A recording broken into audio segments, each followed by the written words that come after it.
Most people run cash flow numbers completely wrong, and that's why they freeze. So let me show you the simple formula the pros use. So a quick starter, we think about rent first. So we think about gross income overall. So gross income is not just rent, by the way. So rent is what you're getting paid by your tenants or guests. Let me show you the math behind how beginners buy their first property.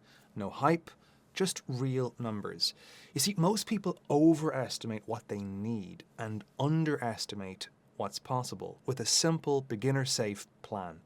If you want a clear roadmap you can trust, join my free workshop. Tap the link to sign up.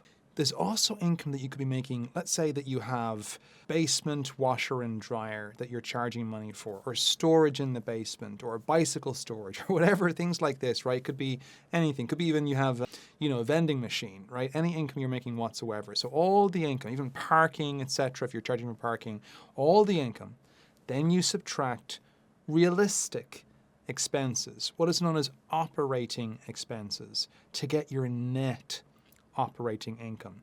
So here we have, again, we're not thinking about the mortgage first. So we're going to ignore part of the mortgage, which is paying off your balance. That's called the principal pay down, plus the interest. That's P and I, principal and interest. We're just going to focus on first what you'd have to pay even after you've paid off your mortgage. So if you were doing a cash payment for the property, you'd still have to pay taxes and insurance. Taxes are T, insurance is I, TI. Mortgage is usually PI, TI. So we're just going to look at the TI part, the tax and insurance, because you're going to pay that no matter what. Years from now, if you've paid off your mortgage, you'll still pay taxes, you'll still pay insurance. So we're going to subtract those from your income. But we're also going to go further. So this is what we call TIMM-UR, taxes, insurance, but then these two M's. So there's TIMM-UR, TIMM-UR. MM is maintenance and management. Maintenance, again, you could look at the actual past records if you can ask the current owner, or you can look at your own records if you are the owner. But maintenance, if you want to ballpark it, it's about 5%. It can be a lot higher if we're looking at a property that is old, in need of a lot of work. It can sometimes be slightly lower if it's like a brand new 2026, whatever year you're in, when you're watching this video, right? So it's a brand new property, you're going to have smaller maintenance. Fingers crossed, right? Unless it's done by bad contractors. Now, beyond maintenance, you also have things like management fees. So management, it depends on whether you're hiring someone out or not. Now, you're not going to have that if you're not hiring anyone to manage it. It's you, but you should kind of, factor in your own time.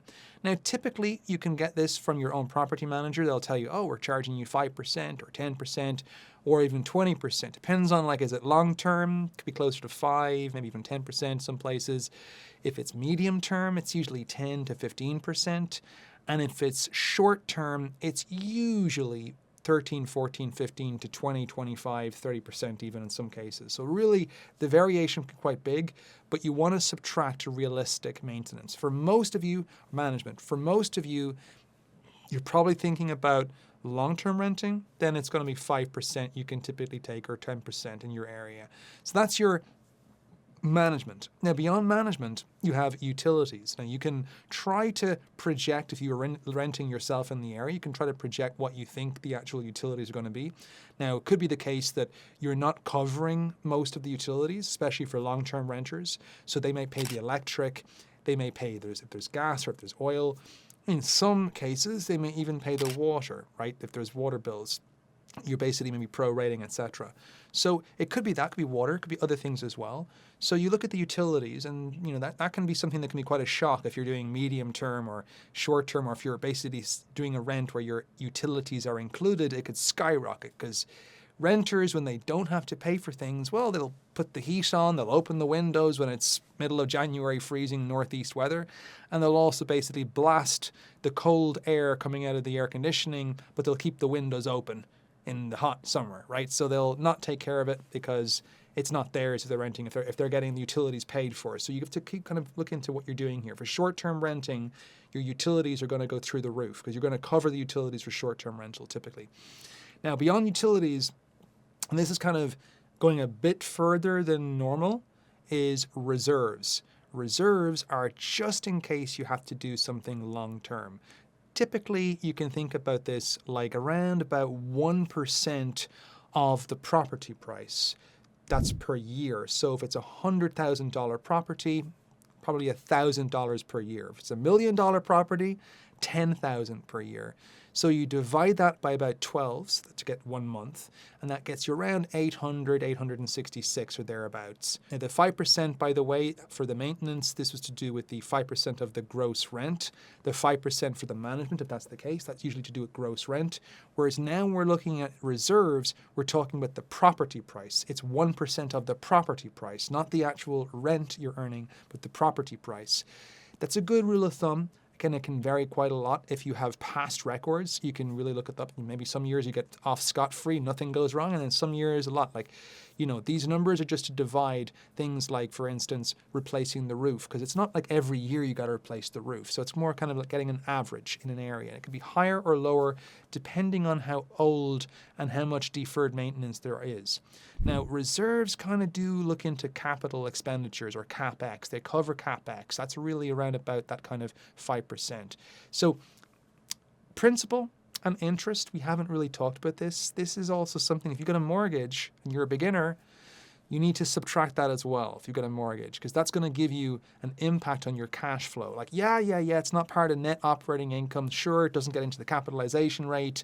Sure, but I hear you, but if you are looking at cash flow, you still have to look at the principal pay down that you're spending on your mortgage and the interest payments you're making, because that's going to reduce your cash flow even further. Of course, your principal pay down is you're basically saving. It's forced savings. You're owning more of the property. That's a good thing. When you're a renter, all the rent goes away. Whereas at least paying the mortgage, the principal is going into you owning more of your property. And hear this, interest can be tax deductible. So you can get to write off some of your interest if you are looking at rental properties in particular. So this can be actually not as bad as it first seems. You are paying interest, that's the kind of the time value of money. You're paying that to the lending company, right? So that's fine, but just make sure that you subtract the P&I. That's the first things if you're really looking at cash flow. So beginners sometimes don't do that. They're showing NOI, etc. Reduce it by principal and interest as well. Realistic reserves, as we kind of said, 1, sometimes even 2% though of the property price value. Because look, if you're getting into old buildings or there's a bigger building, quadplex, duplex, whatever, you may have windows that are going, if it's short-term rental and it's getting a lot of in and out, things can actually go a little faster. So it could be that, the windows, etc., more use on the plumbing, more use on the electric. So just be realistic with the reserves that you're going to need. I like having around about 6 months of my operating costs in an emergency fund for the particular building. It kind of lets me sleep a bit better at night. Just a rule of thumb I like to sleep on. If this video is helping you understand this part of your financial journey, you'll get even more value from a free workshop I host for beginners. In this workshop, I walk you through a simple roadmap that shows how you can buy your first property with realistic savings and a lot less confusion. If you want to take everything you're learning on this channel and fit it into one clear plan, the link is in the description. It's completely free. Now, beginners overestimate the kind of cash flow that they're going to get because there's something we haven't talked about yet. Vacancy. So there could be the case that you're going to have months or weeks or days, depending on what you're trying to do, where the property isn't renting. Maybe you're between tenants for long-term renters. Maybe for short-term renters, maybe there's some nights that are just not renting, maybe middle of the week or just not as much demand, or some parts of the year there's not much demand, especially if it's seasonal, right? If you've got a winter chalet, snow place in the mountains, maybe parts of the summer it doesn't get a lot of love, a lot of people going there. And vice versa, in, say, beach resorts, you might not get that many people going and staying there in the middle of the winter, especially, when the weather's not great. So you have to basically be very conservative. I like running all my numbers being conservative. Like, yeah, you want to see the optimistic scenario, you want to be positive, but when you're doing your numbers, you want to make sure that in the worst possible case, this is like stress testing for banks, and you want to stress test as a beginner as you get better at this.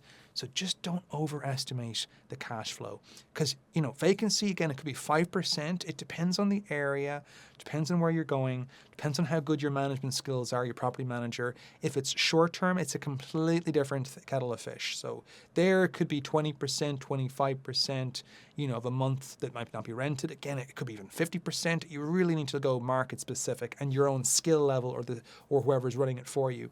But I like to look around at 5% as a general rule of thumb for kind of more long-term renters in terms of vacancy. So you have to subtract that, rather basically kind of multiply your net income by about 0.95 to get kind of when you've subtracted vacancies, right? Because you want to bring it down smaller. Now you're getting a smaller and smaller and smaller amount, right? But that's more realistic. And it's better to be realistic than get a nasty surprise when you're struggling to pay the mortgage, right? So you want to do that. So look, good investors run numbers. But great investors run conservative numbers. In the free live training that's coming up, I'm going to walk you through real deals I've bought and what cash flow actually looked like. Again, you don't have to do this all at once. You can start with just one property. So let's build your wealth one property at a time, and I'll see you in the next one.